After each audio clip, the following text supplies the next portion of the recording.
I love holding hands with friends, family, partners, but I hated having to hold hands with my brother. Oliver is 4 years older than me. He was born with pneumonia and he didn't get oxygen fast enough, so he's unable to speak or read or write. He could close the door if you asked him to, but he wouldn't think to get his own coat if it was raining. He's always had habits. For a while, it was taking bites out of the steering wheel of my mum's car. Then he moved on to CDs, and my copy of Pure and Simple by Hearsay could never be played again. Currently, it's T-shirts. So he fiddles with a collar with his fingers, and then he tears at it with his teeth. So whilst he starts the day in a rounded T-shirt, he'll often end it in a homemade V-neck. Whenever we went out, we would always have to hold on to Oliver's hand so that he didn't get lost or run off in busy crowds. But he would always embarrass me, and I would try and drop his hand as soon as I could. Growing up with Oliver was hard. I felt I was constantly embarrassed by him, by his loudness, by his flapping, by how obviously different he was. As a teenager, we would go on family holidays, and my sister and I would send Mum, Dad, and Oliver ahead of us so that we could pretend to not be related to them.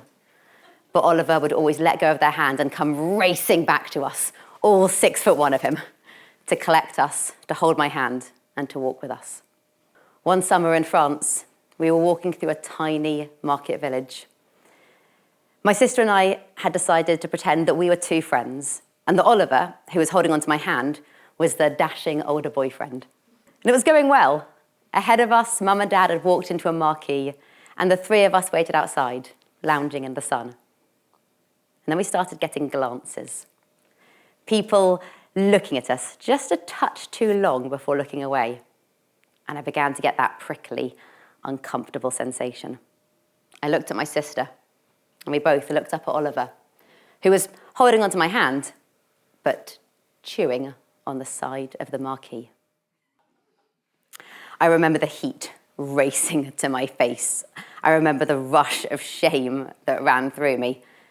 And I remember dropping his hand immediately. When Oliver turned 18, he went to live in a care home. With Mum and Dad working full-time and me and my sister still at school, he just needed more care than we could provide. He still came home every weekend, but time with him became more precious. As I got older, I would try to spend more one-to-one time with him. And one weekend, I'd taken him out somewhere central because he loves crowds and people and busyness. We had had a wonderful day, popping into shops for pastries, walking along the South Bank. We'd even met a man who had composed a poem for us on his typewriter about our day out. We were heading home, waiting on the tube platform, and I was holding Oliver's hand because it's quite a chaotic place. I was just looking to see what time the next tube was when a man standing on the other side of Oliver got my attention. He smiled apologetically at me and then held up his left hand which had been taken by Oliver, who was holding onto it with the biggest smile on his face. I yanked Oliver away and apologized profusely, and even though the man assured me everything was fine, I felt that familiar sensation, that heat, that embarrassment, that feeling of being different. I dropped Oliver's hand, and I held onto him by the fabric of his coat as we made our way back home. It's taken time. I'm an overthinker. I spend far too much time worrying about what other people are thinking. Oliver, on the other hand, lives so much in the present, simply enjoying the here and the now. I remember the time he first showed me the power in relinquishing that fear of judgment. I remember the moment I held onto Oliver's hand in the park when he was making ridiculously loud noises, not pulling away, but staying present.